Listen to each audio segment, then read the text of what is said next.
అలా కాదు సార్. చంద్రబాబు నాయుడు గారు అబద్ధాల హామీలు మీరు ఎలా చెప్తున్నారు? సూపర్ సిక్స్ ఇస్తున్నాడు కదా అతను. ఎక్కడిచ్చారు? మీరు తల్లికి వందనం ఇంటికి ఒకరికి ఇచ్చారు, ఆయన అందరికి ఇస్తున్నాడు కదా. ఎక్కడిచ్చారు? అయ్యో, తల్లికి వందనం మొదటి సంవత్సరం ఇచ్చారా? ఇచ్చారు చెప్పండి. మనం వైఎస్ఆర్సీపీ కూడా ఇచ్చాం కదా. తల్లికి వందనం మొత్తం అమ్మఒడి ఫస్ట్ ఇయర్ నుంచి ఇచ్చాం. మీరు నేతన్న నేస్తాం ఏడాదిలో 2 సార్లు ఇచ్చాం కరోనా వస్తే. రైతు భరోసా మొదటి సంవత్సరం ఇచ్చారా? రైతు భరోసా మీ నియోజకవర్గం రాంపురం ఒక్కటే అమలైనప్పుడు మిగతా అది ఇన్సూరెన్స్ ఒక్కటే కాదండి. ఇన్సూరెన్స్ అనేది అసలు కట్టట్లేదు ఇప్పుడు. అప్పుడు రైతుకి నష్టం వస్తే రైతు ఎప్పుడు ప్యానిక్ అయిపోతాడంటే అండి, పెట్టుబడి పెట్టేసి పంట వచ్చే సమయంలో ఏదైనా విపత్తు వస్తే అది తీర్చలేక అప్పు తీర్చలేని భయంతో సూసైడల్ కమిట్మెంట్స్ ఇవన్నీ ఉండి ఆత్మహత్యలు చేసుకోవడం ఇలాంటి. ఆ రోజు ఇవాళ ప్రభుత్వమే ఒక పైసా రైతు చెల్లించకుండా మొత్తం ఇన్సూరెన్స్ అంతా రైతు పక్షాన కట్టేది. అందులో ఇవాళ ఒక రికార్డు ఏంటంటే, రామచంద్రపురం నియోజకవర్గం నభూతో నా భవిష్యత్తు అన్నట్టుగా, భూతకాలంలో ఉండదు భవిష్యత్తులోనూ రాదేమో నేను అనుకుంటున్నాను. ఒక సీజన్లో ముంతా తుఫాన్ వచ్చిన సందర్భంలో నేను మా నరేను మొత్తం మా కేడర్ అంతా వాళ్ళ ఎంపీపీస్ అందరూ కలిసి ప్రతిరోజు చేల్లో ఉన్నాం, తీసుకొచ్చాం, ప్రతి ఎకరాన్ని ఐడెంటిఫై చేసి రాయించాం. సుమారు ఎంత వచ్చింది అనుకుంటున్నారు? ఒక్క సీజన్లో 160 కోట్లు వచ్చింది. ఇన్పుట్ సబ్సిడీ ప్లస్ ఇన్సూరెన్స్ 160 కోట్లు రాష్ట్రంలో రికార్డు. ఒక్కొక్క రైతుకి 3 నుంచి 15 లక్షలు కూడా వచ్చిన వాళ్ళు ఉన్నారు రైతులు. మరి అది ఆ రికార్డుని ఇంతవరకు ఎవరు బ్రేక్ చేయలేదు మరి నాకు తెలిసినందుకు. ఇప్పుడు అసలు ఇన్సూరెన్సే లేదు కదా రైతుల కోసం రెహమాన్ గారు 500 crores కేవలం రైతుల కోసం, రైతు భరోసా, ఇది మెకనైజేషన్ ఆఫ్ ఫార్మర్స్, లేకపోతే రైతులకు సంబంధించినటువంటి ఈ రెండు సంవత్సరాల కాలంలో ఈ తుఫాను ప్రభావితం జరిగినటువంటి 2 సార్లు ఇచ్చాం మేము. ఒకసారి 28-29 కోట్లు ఎంత వచ్చింది. అలా లెక్క వేసినప్పుడు 532 కోట్లు ఇచ్చాం రైతుల కోసం, కేవలం రైతుల కోసం. రామచంద్రపురం నియోజకవర్గంలో 530. ఇవాళ తెలుగుదేశం నాయకుడిని అడగండి, జనసేన నాయకుడిని అడగండి, నేను ప్రతి నాయకుడి ఇంటికి వెళ్ళి నేను చూసిన సందర్భంలో ఎవ్రీబడీ సాటిస్ఫైడ్.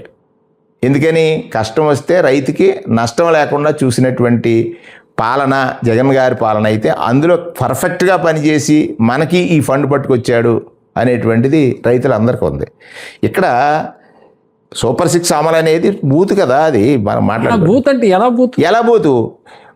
ఆయన ఫస్ట్ హామీ ఏంటండి, ప్రతి యువకుడికి 3,000 రూపాయలు నిరుద్యోగ భృతి ఇస్తారన్నారు. పోయింది కదా, ఇచ్చాడా?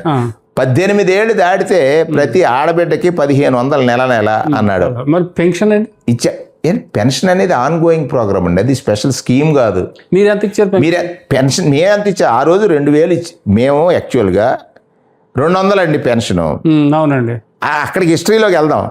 75 రూపాయలు చేయడానికి చంద్రబాబు నాయుడు గదగాడలాడిపోయాడు. దాన్ని శాచురేట్ చేశాడు ఎవరు? రాజశేఖర రెడ్డి గారు. శాచురేషన్ అనే కాన్సెప్ట్ ఎక్కడి నుంచి వచ్చింది? రాజశేఖర రెడ్డి నుంచి వచ్చింది. 200 చేశాడు ఆయన. దాన్ని జగన్మోహన్ రెడ్డి గారు పార్టీ పెట్టిన సందర్భంలో ఆయన పెంచుతాడని 1000 చేశాడు. ఈయనకి ఓట్ల కోసమే కదా ఇతను చేసేది అంతానే. 1000 చేశాడు. ఆ 1000ని జగన్మోహన్ రెడ్డి 6 నెలలు సంవత్సరం ముందు, అమ్మా మీ అందరికీ నేను చెప్తున్నాను, రేపు ఎలక్షన్ ముందు చంద్రబాబు నాయుడు 2,000 చేస్తాడు, చేస్తే నేను 3 చేస్తాను అన్నాడు ఆయన. అవునే కదా? అలాగే ఆయన అన్నట్టుగా జనవరిలో పెంచాడు, జనవరిలో పంచలా. ఇది బాగా అర్థం చేసుకోవాలి. 2019 జనవరిలో పెంచినట్టు జీవో ఇచ్చారు, పంచలా. ఫిబ్రవరిలో పంచారు, మార్చిలో ఎలక్షన్ వచ్చింది. ఎప్పుడు ఇచ్చాడంటే 2,000 ఒక నెల ఇచ్చాడు. కానీ జగన్మోహన్ రెడ్డి గారు గెలిచిన మొదటి నెలలోనే 2,250 ఆర్థిక పరిస్థితిని చూసుకుని ఇవ్వటం అనేది కాదు కదా. ఇవాళ ఏమంటున్నాడు ఆయన? 90% జీతాలకే సరిపోతుంది, నేను ఏం చేయాలి, సంక్షేమం చేయాలని ఉంది, నేను చేయలేకపోతాను. ఎందుకు ఈ బేదార్పులు? ఇంకొకటి ప్రధానంగా మీరు వీక్షకుల్ని కానీ రాష్ట్ర ప్రజలను కానీ ఆలోచించమంటున్నాను, అర్థం చేసుకోమంటున్నాను. ఆనాడు మీరు జగన్మోహన్ రెడ్డి గారి మీద రోజు చేసినటువంటి ప్రచారం ఏమిటి? ఈ రాష్ట్రాన్ని అప్పుల కుప్ప చేస్తున్నాడన్నారు. జగన్మోహన్ రెడ్డి గారు అది అదృష్టమా దురదృష్టమా? కరోనా వచ్చింది, సుమారు 70-80 వేల కోట్ల రూపాయల ఆదాయం పడిపోయింది.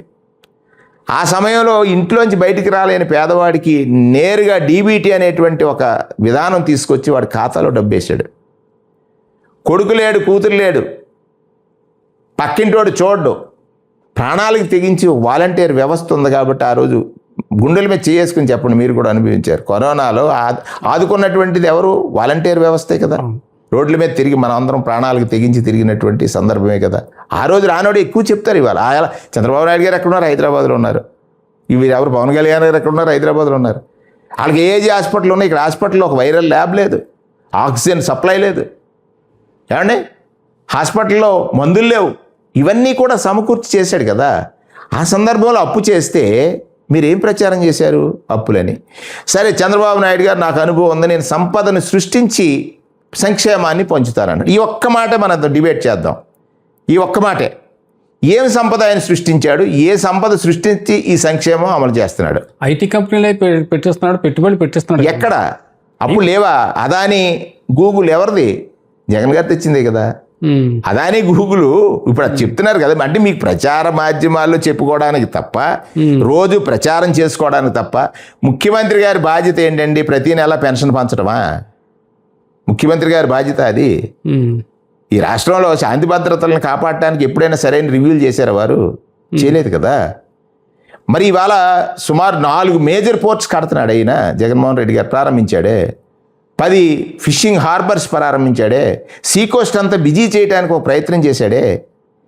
అన్నిటికంటే ప్రభుత్వ బాధ్యత ప్రాథమిక లేకపోతే అన్ని రకాలుగా బాధ్యత అంటే ఏమిటి? విద్యా వైద్యం అందించాలని రాజ్యాంగం చెప్పినటువంటి మౌలికమైనటువంటి అంశాలు. విద్య ఇస్తే చాలు, ఆస్తే అది. వైద్యం వస్తే చాలు, వాడు పతనం అయిపోవడం. వైద్యం అందిస్తే చాలు. ఈ రెండింటిని ఎంత నెగ్లెక్ట్ చేశాడు? 17 మెడికల్ కళాశాలలు పెడితే అవి కట్టడానికి డబ్బులు లేవని 5,000 కోట్లు ఖర్చు పెడితే కళాశాలలు అన్నీ అయిపోతాయని రాష్ట్రం అంతా గగ్గోలు పెట్టారే, రోధించారే, మేము ఉద్యమం చేసామే. కానీ ఇవాళ ఆయన ఏమంటున్నాడు? ఎంత అహంకారంగా ఉందంటే ఈ రాష్ట్రంలో ఉన్న పరిపాలన. సెక్రటేరియట్ భవనానికి అద్దాలు 2,500 కోట్లు అవుతున్నాయని ప్రశ్నిస్తే 2,000 కాదు 5,000 ఖర్చు పెడతామని తెలుగుదేశం నాయకులు ప్రగల్భాలు కాదు, అహంకారపూరితంగా మాట్లాడుతుంటే 5 సంవత్సరాలకు అధికారం ఇచ్చి మా ఆస్తులను రక్షించండి, మీరు కస్టోడియన్గా ఉండండి అని ప్రజలు మీకు ఓటు వేస్తే మీ ఇష్టానుసారం మేము పరిపాలన చేస్తాం అని అంటే ప్రజాస్వామ్యం మీద ప్రజలకు నమ్మకం ఏముంటుంది? ఏం ఇష్టాసారంగా పరిపాలన చేశారు సార్ టీడీపీ? మరి ఇప్పుడు ఇవాళ అమరావతి తప్ప ఇంకేముంది ఇక్కడ? జగన్ హయాంలో ఎక్కడ అభివృద్ధి జరిగింది చెప్పండి? అభివృద్ధి పోర్టుల అభివృద్ధి కదా. ఎక్కడ జరిగింది? మెడికల్ కాలేజ్ పోర్ట్లు నొక్కాడు. ఏమండి పోర్ట్లు 4 పోర్ట్లు ప్రారంభించారు కదా, ఇవే కదా. ఇప్పుడు మచిలీపట్నం పోర్టు, అక్కడ మూలపేట పోర్టు, దోగరాయపట్నం పోర్టు, వీటితో ఫిషింగ్ హార్బర్లు ఎన్ని పెట్టారు? ఇవన్నీ డెవలప్మెంట్ కదా. మెడికల్ కాలేజీలు అభివృద్ధి కాదా? ఒకసారి గూగుల్ మీరు అదాని గూగుల్ సెంటర్ తెచ్చింది అభివృద్ధి కాదా? పక్కన